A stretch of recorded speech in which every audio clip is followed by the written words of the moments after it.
Hello and welcome to the 6.0 Luna 1 version review, your, of course, regularly scheduled review. Since this live stream has happened, we've got like 1.5 weeks after the live stream for the new version to come up. Perfect time to look at what the new major version brought us. And yes, this is going to be a bit of a more freestyle video, no specific script, no really detailed script. I'm just gonna be, yapping on my own. I do have bullet points that I have written down as I was playing and going through the version, so there is that, of course. But I'll just, the really specific details, again, freestyle it because I just felt like doing this. So, shall we then begin with the version review? It is a next major patch, our new... you can't exactly say nation, because the way that it.Nod-Krai is going to be, handled is that we're going to see a lot of other previous areas come out in the it.Nod-Krai patches. There's talks about Blackcliff Forts and other stuff, other areas in previous nations, and focus on tying loose ends on previous nations that are going to come out in these major versions. So again, calling it a new nation exactly is kind of iffy, especially since, again, it's kind of a weird situation, isn't it? It is technically shneznaya, actually. it.Nod-Krai is sort of part of shneznaya, so I guess that kind of counts. Anyways, 6.0 brought a lot of stuff. So, of course, we have the continuation of the Archon Quest in a new area. We got ourselves new areas to explore, and a bunch of events, a lot of quality of life stuff, and again, lots of changes in the general game, honestly, that were these changes felt more like the main focus compared to the new area. So, let's start with the Archon Quest, of course, which is one of the main things. In general, I'll say that the Archon Quest was good. It had good content and especially a decent, good story flow. Genuinely, though, compared to previous nations and the story writing, especially when it comes to billions of unneeded text, it's gone, kind of. It doesn't feel like that. I even have friends that still haven't gotten to it.Nod-Krai because they just don't have time to play the game like crazy. And they're like, my goodness, I want out of this horrendous writing. And I'm like, play more. Reach the second half of Natlan and it.Nod-Krai now, and the flow of the story and dialogue actually works. Big thing is that they're doing a lot of changes to the 3D cutscenes. A lot of character expressions, a lot of new small animations that were fucking needed. And the update wasn't even crazy big. I remember people were like, you can't put more animations on the cutscenes, the phone storage is gonna go crazy. And it.Nod-Krai patch was 9 gigabytes on PC. And it has a ton of new animations in the cutscenes. People, that's not how a game works. The animation files aren't going to be that big. Anyways, yeah, the 3D in-game cutscenes have gotten major upgrades in a lot of spots. And they're nice and playfully playing with camera angles and expressions and other stuff, which is really, really good. The game genuinely feels more alive. And especially, holy fuck, people, the fucking Traveler actually speaks and has a fucking... I think every single one of us was extremely surprised when the Traveler actually had thoughts. They actually had a working brain for once. Genuinely... My goodness, this was needed from the very single fucking beginning of the game, let's be fucking honest. Actual lore about the character, about the twins, having thoughts and emotions and anything, and interaction with each other, sort of, that is meaningful. Genuinely, the entire Traveler part was fantastic. Because it finally gave the Traveler some development. Again, it's 5 years and nothing has happened, and now it does. Thank fuck, genuinely. Although, big question. How the fuck did the Traveler take a walk in order to get some sleep, go sleepy, and he ended on a different fucking island? that was kind of a weird, honestly, detail. Come on. Other thing, though, like again, the contents of the story, like I like where the story is going. It seems interesting. It has piqued my interest, and with the upcoming other acts, it seems that hell is gonna break loose, and Reddit is definitely getting ganked up on. But one of the main things that I discussed in the previous version review that was revealed through leaks and is true in this review, in this version, is the integration of character story quests, 5-star characters of course, into the Archon quest. And it was kind of a so-and-so integration, honestly. We had Lauma and Flint's, and Lauma, and both of them had a advantage and disadvantage, honestly, when again, the so-and-so that I mentioned. For Lauma, you could easily tell that, yes, this is going to be Llama story quest kind of thingy. We got not so completely random NPC, but it is a random NPC related to Llama, and she becomes a bit of a focus point, and then hang out with Llama and solve a problem kind of thing. You could easily tell that this was her, time. But the integration with the overarching plot felt pretty decent. Like, it was okay, but also, again, the flow of the story quest did not make me feel like, oh, now I'm doing Llama story quest, can it please end kind of thingy. No, it actually felt like, hey, this is definitely Llama story quest, but it feels decently tied in. But more importantly, it gave Llama the spotlight. I think that any Llama fans, I'm not one, they feel perfectly fine with how her story quest was integrated, because it gave her like a decent exposure, let's say, right? But again, you could easily tell that we are now kind of going away from the super main plot of the Archon quest. Well, I mean, it is Act 1, so the big things aren't getting revealed like in Act 2 and beyond. So she gets away with it a bit. But for Flint's, on the other hand, honestly, Flint's story quest integration was even better, because he was much more tied to the main villain Rarer and the entire situation. But at the same time, because of that, it felt like Flint's didn't get the spotlight as much. It felt like Flint's didn't get a lot of his stuff, even if some of it was revealed. It didn't feel like everything was revealed, or like a lot of time was spent with him to really focus on something more mysterious about him, maybe? Like, he definitely revealed some stuff, but these kinds of stuff you could easily like see from like voice lines and stuff. That's what I mean. Like with Llama, again, it felt more like a traditional story quest, definitely, but was decently integrated. But with Flint's, it was kind of fully integrated, but without giving Flint's a lot of time to shine. It was still decent, but I still kind of yearn for more Flint's content. Not just because I'm a huge fan of Flint's, but because, again, it felt like he didn't get as much spotlight. It felt like he was an add-on to the rarer stuff. So that's what I'm saying about the so-and-so story quest integration. With Llama, you can easily tell that, yes, this is a story quest. It flows decently. It doesn't really break away that much from the Archon quest, and she gets her spotlight. But with Flint's, the integration is definitely much better. Flow, of course, is still good, but it feels like Flint's gets away lacking in story quest content. That sort of thing. So, that's that. Can't wait to see the next acts where everybody just bullies it, honestly.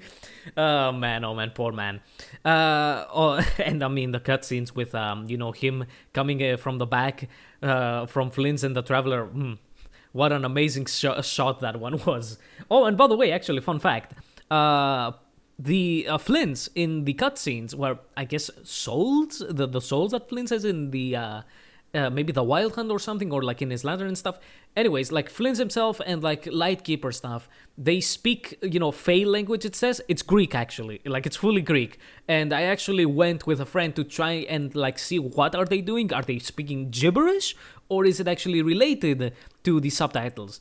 And it's kind of like a 80-20. They're not exactly speaking gibberish, but it's kind of a mix of ancient Greek, like a bit more new Greek, and like the subtitles aren't a 1-to-1 translation. Like, it's not the best translation, I would say, but it does do with the job. Like, again, the thing is that like some words they use in Greek have some different meanings, or the context doesn't really work with the subtitle translation, that sort of thing. But they actually also, by the way, half of the voices that you hear, both I think in the mostly in the English version, the English dub rather than the Japanese dub that I use. The English dub, you can actually easily hear that they got Greek people to speak the Greek for like half of the lines. It is extremely clear. You can easily tell. But not on the Japanese one. So, yeah, I just wanted to mention that because, hey, I'm Greek. Hey, I mean, fucking MiHoYo is like in love with Greek stuff. There's a bunch of terms and stuff they use. Anyway, next major thing is exploration. Oh boy, this is gonna be a big one. So, we basically have like 3 major islands to explore. There's the Nasha Town Island, which is the biggest one. There's the Fatui Base and Hiisi Island, which is Laoma's place, and the Frost Moon Scions. I'm gonna be honest with you, exploration was horrendously boring.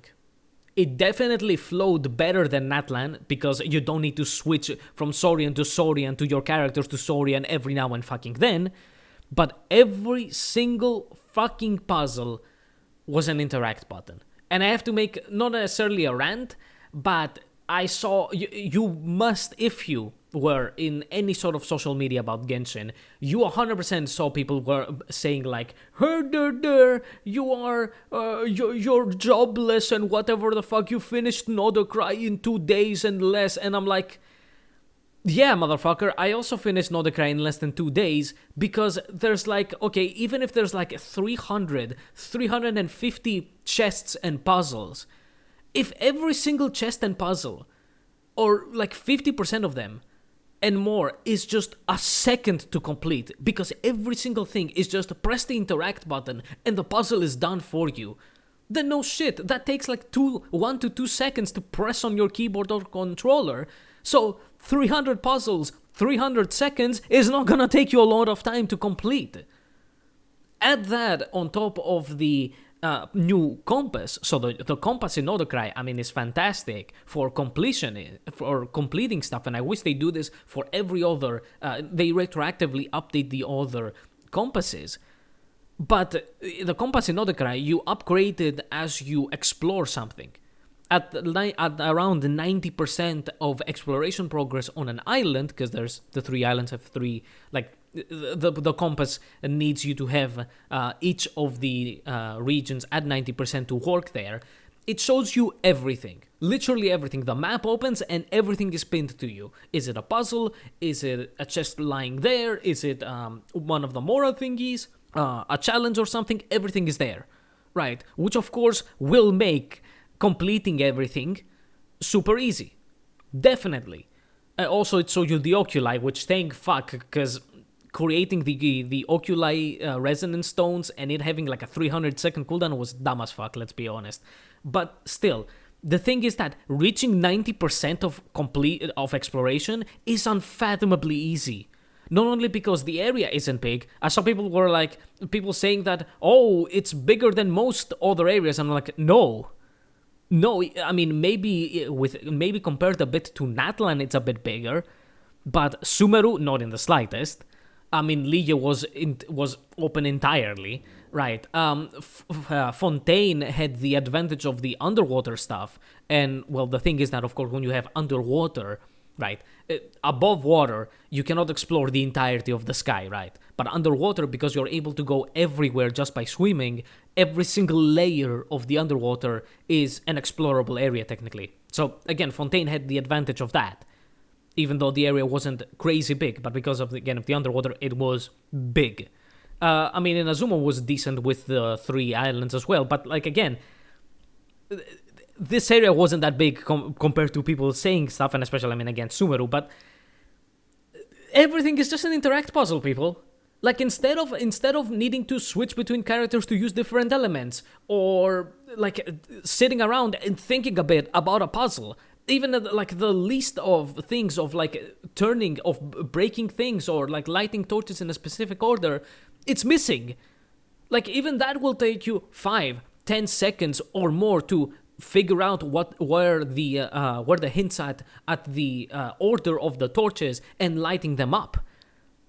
But here, it's just one button, one button, one button. How much time does it take you to press a button? Like, that's it. Again, you could have 1,000 chests and 1,000 puzzles, but if everything is done in 1 single second, it's going to only take you 1,000 seconds to complete everything. So, like, no, you don't need to be jobless or anything to complete Nod-Krai. It is horrendously bad because every single puzzle is completely, utterly brain dead. And it's been like this since mostly Natlan and a bit of Fontaine. That's how it is. People had tons and tons of hours on exploring every other region Sumeru and before because the puzzles were not this simple. That's it. And again, I'll mention this later, but the version itself, not only because of this, but other things, it feels empty. I was done with the quests and exploration in 2 days. I played from 3 o'clock up until 9 in the night, in the evening, and I was done. 2 days I did this, with breaks, making food and stuff, and I was done. That's how bad it is. So any new area that comes out in previous nations or whatever, in Nod-Krai, and they still have this whole just press interact and chest just appears, everybody's going to be like, holy shit, it doesn't take long, I finished it in 5 hours because of this. I told you so. During Natlan, I told you every single puzzle is just an interact button hidden behind the Saurian or not, or the stupid Phlogiston stuff, and it's boring. And guess what? Now that there's no Saurians and nothing like that, you can see yourself how easily you complete everything. It's not just about the compass. So there's that. I had to say this. Exploration has been destroyed completely after Fontaine. Pieces were there, but after Fontaine, it is horrendous. And you have to admit this. The magnet stuff, the Kovaki energy stuff, it's just, it's magnets, but nothing interesting is done with these magnets. Press interact button to move something, press interact button to pull something, and it's done. The puzzle is done. Anyway, it just annoys me, because why did I start playing Genshin? Because the exploration was fun. But now, one of the main things, it's story, exploration, and combat, and one of them is completely fucking gone. It's bad. A third of the game is just nothing. Thanks. Anyway, let's move on, because that's the new Nod-Krai stuff, the main stuff. The Archon quest was good, but exploration still continues to go downhill like crazy. And people are seeing it. You're seeing hints of it. I told you in Natlan, and now it's there. Anyway, moving on. Still related to Nod-Krai and stuff, the Traveler's Tales event, which was the find playable characters around and speak to them for cutscenes and stuff, has been made permanent. I mentioned this in 5.8, but there's even more stuff like character anecdotes, let's call them, with characters just being there. It's not related to Traveler's Tales, it's just extra stuff, which is fantastic. Very good permanent addition, and it's just extra stuff, although there is something to be said. There is, they lock dialogue on one of these, or 2 of these, and a whole fucking quest even, behind character ownership. Laoma has some special dialogue if you own her, and you interact with one of these character anecdotes with Aino and Inefa, and Flynn's, there are these lanterns spread around, and he's the only one that can interact with them, and after 4, you get a quest. This is dumb as fuck. Superbly dumb as fuck. This should not be the case. At all. It's beyond stupid. We had Nahida and her scanning people's minds in Sumeru, which was still bad, because a lot of extra dialogue was hidden, and this is even worse, honestly. So there's that. Exploration related as well. The new enemies, holy fuck, they're all extremely annoying in the overworld. The ones that give you the debuff and you need to heal are fine, I guess, but if you don't have a healer in your exploration team, because it's an exploration team, then it can be very annoying. There's especially, of course, the enemies that we're gonna see soon as a boss as well, where they have an element aura, and then they don't have the element aura, and you need to hit them with that element, but they're also immune to the damage, and they have damage resistance. Fuck those enemies. Those were definitely the worst. They're just simply just incredibly annoying to fight in the overworld. Just annoying. They're not tough or anything. Just extremely annoying. Have a useless character in your team just because of the stupid mechanic. And of course these will appear in the Abyss and stuff and make our life superbly worse. As for local legends, which had a pretty big spotlight, local legends were decent, and the way that they put in the adventurer skill to track them, because you're able like to see where they are and go there, and the achievements that you're able to track their achievements and get some extra rewards from those achievements of doing the fight with a special condition was very welcomed, actually. Yeah, that's about it. They weren't superbly tough compared to some Natlan, honestly. Some Natlan local legend stuff was complete and utter bullshit on the last achievement. This one was way better. So there's that. Other things, before we get to events, I have to mention, I think I mentioned this in the Abyss and Imaginarium Theater review, which you can check out, of course. I had an insane amount of bugs this version. And yeah, like I usually I don't mention this because I don't find a lot of bugs, but Nod-Krai was extremely buggy for me. I had a ton of collision issues, like trying to just climb a box and the character would just get stuck on the top. The Kuvaki thingy with the rails, right? There are many challenges that are, of course, feel completely automated, where you have to pick up particles while on these rails. The Kuvaki, rails, whatever you want to call them. And when you would, attach yourself to these rails and transform to the Kuvaki, the collision would just not work. The Kuvaki would not pick up the particles until you detached yourself from the rail and reattached yourself, and then the collision would work. I don't know if you've had this happen, but it was constant while doing the overworld challenges. It was constant. And again, just a number of bugs. I had a bug where I was doing a puzzle with one of the robots and other stuff, and I don't remember exactly what happened. I think I made a robot follow me. I went a bit outside, I guess, of the puzzle area, which was not easy to see, the puzzle area. And then when I turned around to go grab the robot again, it was gone. It completely despawned alongside other stuff. This despawning thing of puzzle things was actually, very common in Nod-Krai. A lot of stuff would just despawn if I accidentally left the puzzle AoE and then tried to start again. So yeah, an insane amount of bugs this version, which were harming to my experience. Again, seeing things just disappear from puzzles, you're like, oh, am I now fucked? Am I not gonna be able to do the puzzle now and get the chest? Because things just disappeared and I tried re-logging in and everything and it just didn't work. They did not appear.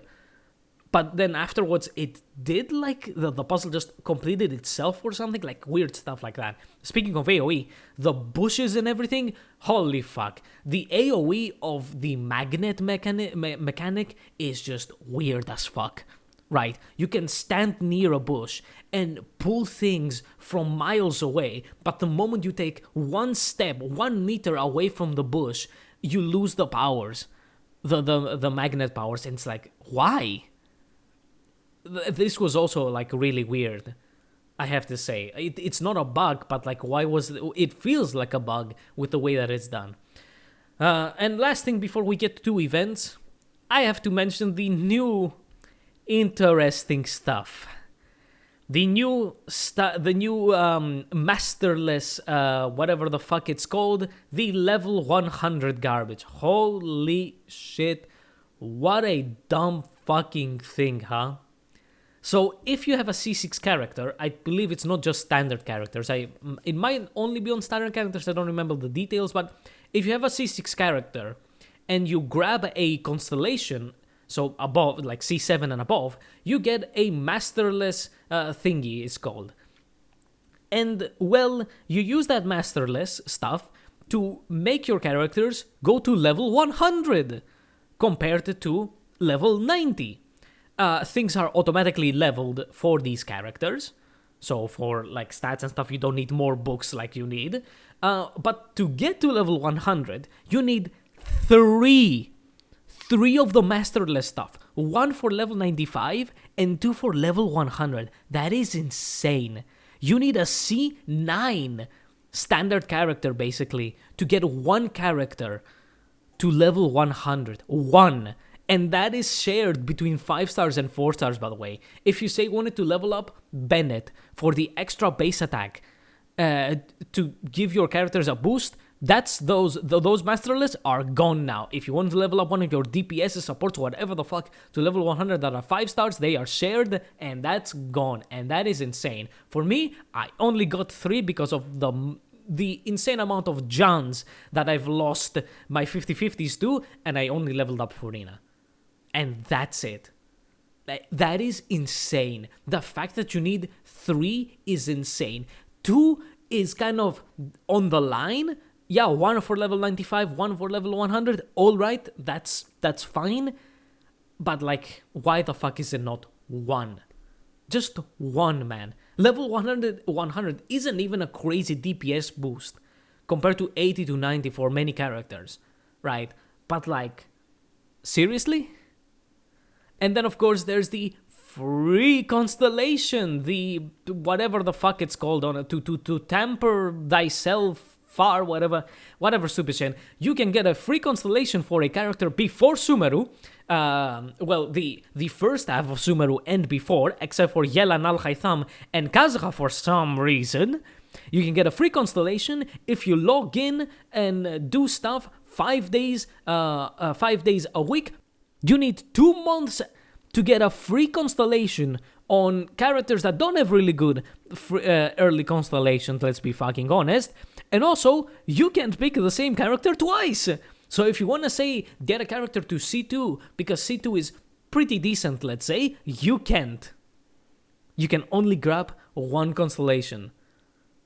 That is insane. Just insane. I mean, and again, the fact that it's crazy limited on the characters that you can get. Like, we're missing fucking Kazuha. Like, Kazuha C1 and C2 are really nice to have. Al-Haytham, I mean, his constellations aren't insane, but it's some extra stuff. And Yelan, I think, like, wow, really, huh? I wonder why. I mean, sure, Yelan, who is in the banners, sure, that's fine. But at least, say that she'll be there after the banner ends. Al-Haytham, why? The Sumeru Chronicle was up, but, like, that's it. Kazuha? Why? Why Kazuha? Kazuha was released in 1.6. Is it because his constellations are pretty good, huh? Fuck off. Genuinely fuck off. But yeah, like, again, you can only pick a character once. That's like, really? We don't know if this will ever reset. I doubt. But like, it's such a useless thing. Genuinely. It's so bad. Even if it's free, like, come the fuck on. If somebody gave you shit for free, would you be happy because it was free? Like, that's the thing. So, yeah, good stuff, MiHoYo. Showing more greed than ever before, not gonna lie. Anyways, let's get into events, because let's just be done. Events, we had, of course, the main event in it.Nod-Krai, then there's Stygian, and then there was a co-op Bomberman event, and then a photo-taking event. In all honesty, the game simply feels incredibly empty, as I mentioned, and Stygian is definitely a fault, because it takes away one of the events. Because one of the minor events could have been like something for 5 days, 7 days, like maybe 5 stages opening up every other day. Like, the game feels full when such an event happens. But because Stygian has taken that, and Stygian sucks balls, and then it seems that every version we have to have some sort of shitty co-op event, which I don't touch. I don't like those because I don't want co-op in Genshin, right? It means that for like half the version, there's nothing to fucking do. Stygian you can be done in one day. Co-op stuff, the same, but also you can just not do them because they're boring as fucking shit. So again, it's like main event, one minor event. That's all you get basically. Thanks. Anyway, main event. The story was okay. It was based around Aino, focused around Aino. There was a random NPC. It was a random NPC quest that ends with Aino's backstory in a cutscene. It was fine, but I didn't really care that much, let's be fucking honest. Minigames were boring as fuck. One of them was find robots in an area, but collecting some orbs just simply showed you where they all were. So what the fuck's the point? The second one was a stealth minigame with a robot straight out of a 2000s PlayStation 2 mascot platformer. And it simply just got boring after a while. You had to be stealthy and kill the robots, and the robot just moved like a snail, but you could boost for like half a second, I guess. It just got boring after a while, as I said. Third one was automated races. It was just to get to a point while collecting orbs, and everything was simply felt completely automated because it was just the Kuvaki rails, as I mentioned before. You just press a button, it attaches itself, that's it, just look at the gameplay itself. That's what it was. And the fourth one was simple combat going around the new areas, which at least gave you some enemy materials for characters. There was something that you could charge, but don't ask me what the effect was, because I didn't even notice it with how shit it was. Like seriously, apparently there was something in this combat thingy, but I couldn't fucking tell you. Genuinely. Because I didn't notice it in the slightest on what it did. It was that useless. Thanks. So main event was... nah. Like the story was fine, but every single minigame was boring as hell. So good job. This was not a good showing as a first event in the 6.x patches. The minor events, Stygian, Shield, a dual DPS with the Aeon Blight Drake, which... let's see. Okay, so everybody that posted runs of Stygian Onslaught on the Aeon Blight Drake, Mavwika.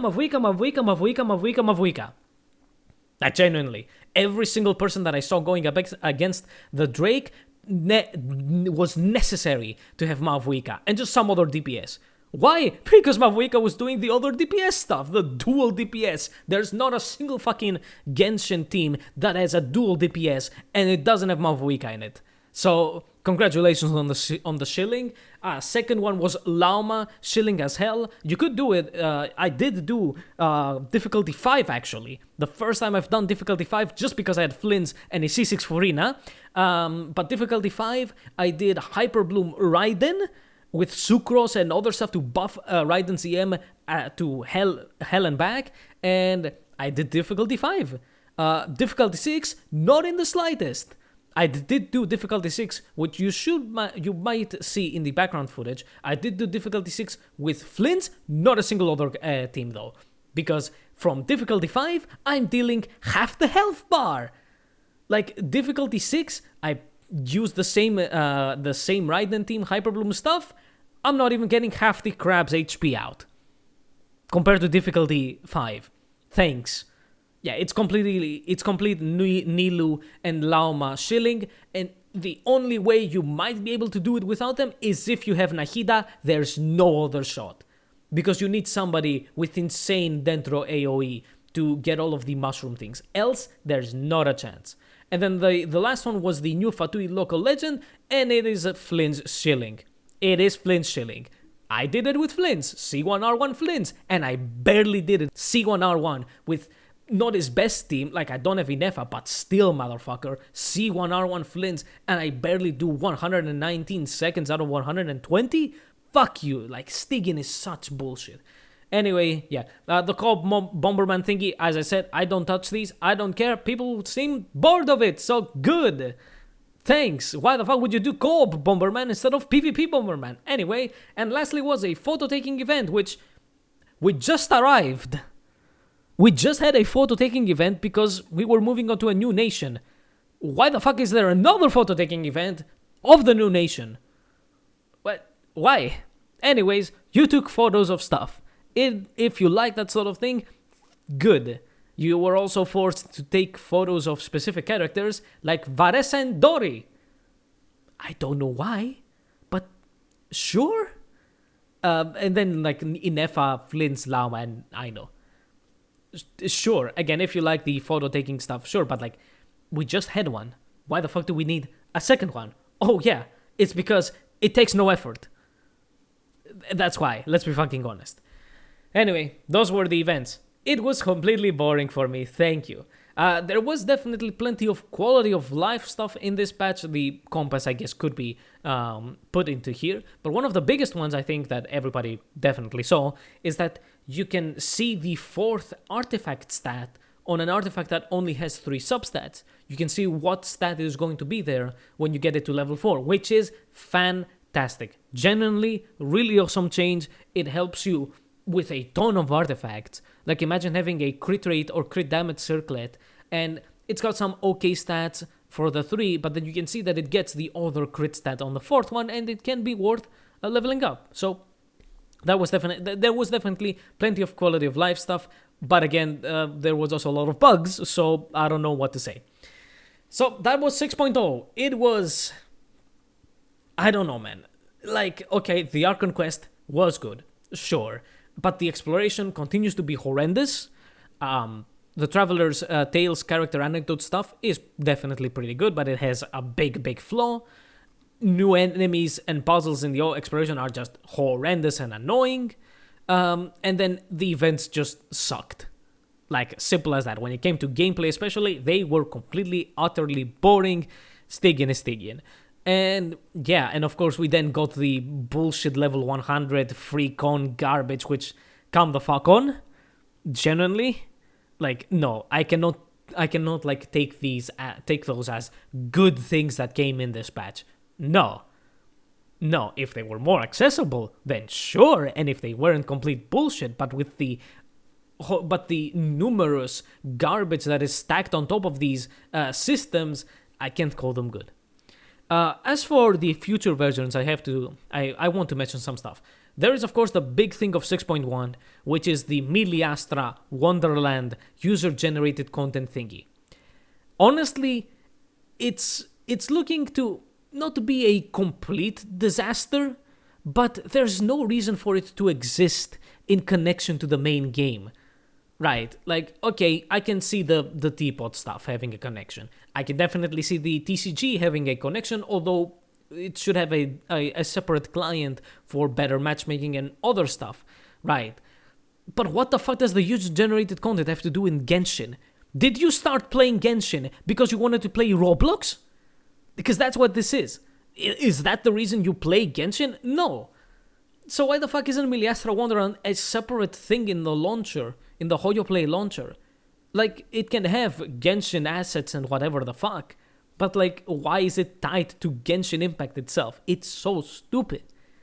And then the fact that they put it, so it has its own like battle pass and gacha system, it's mind-boggling. And they released like details on the gacha system, and apparently you cannot get 5-star stuff unless you specifically pay for the currency. So you have to gacha with paid stuff. Like, you cannot earn, like, you know, Primo Gems for free and use those. You have to pay for the wishes.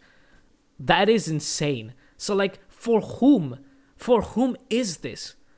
I don't think that Genshin players, again, have a giant overlap with Roblox style stuff, right? So for whom is this? Who is going to create these custom games and play them in Genshin, and who especially is going to fucking waste their money with the gacha system? Like, seriously? Like, okay?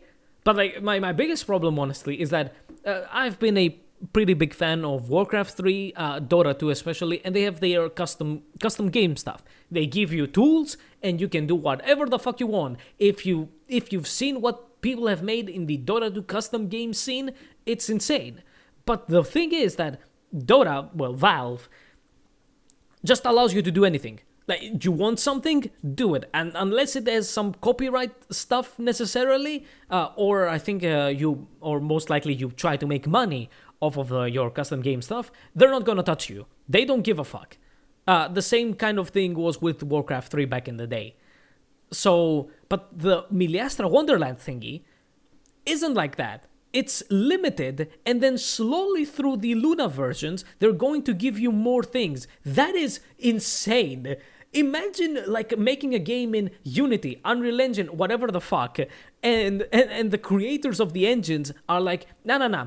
Right now you're only gonna be able to use the default models that we have. Implementation of custom models and stuff is going to be implemented in like 2 months, baby. But not because we're working on it, but because we're gonna limit it. What? What? Also pay us money in order to customize your shit, I guess. Customize your toolbar in the thingy. Like, what? Right, like, you see how stupid this is? Why the fuck would I try to make a custom game in Miliastra Wonderland when I'm not allowed to do whatever the fuck I want? Right, like, that's why I'm saying, like, for whom is this? How the fuck is this not going to be a disaster? Anyway, like, seriously. As for anything else, 6.1, there's no new area next patch, which is to be expected, that's fine. New Archon Quest, of course. Of course, new events. But nothing they bring in lately wows me, as you have noticed.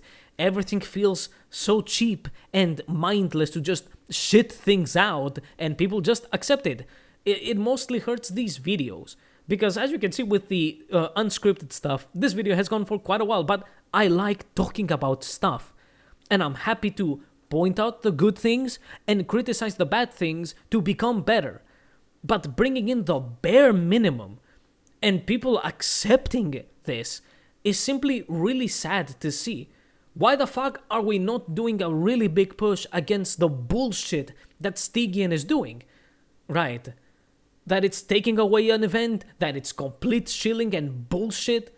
Like, why are we not fighting a lot against that?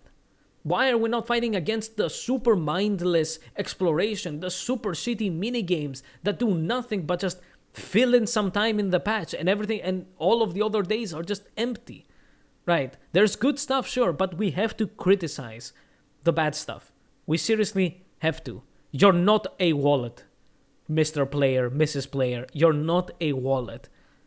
Right? That's how they see you, but don't act like that. Seriously, though, I have to say this, because, like, people just accept the bare minimum lately, in general, honestly, and we really don't need, we really need to get out of that. Anyways, that's your midlife crisis talk in the end. Anyways, I'll see you, I guess, for the Abyss and Imaginarium Theater review of October, which is gonna happen in just a few days. I might wait for the new patch to drop in so that I can name the video 6.1, which is not gonna be extremely fitting, but fuck you. Anyways, yes, I think I'll wait for the new patch to drop, and then we'll hit the Imaginarium Theater and Abyss review. So, stay tuned for that, and I'll see you in another video. Goodbye.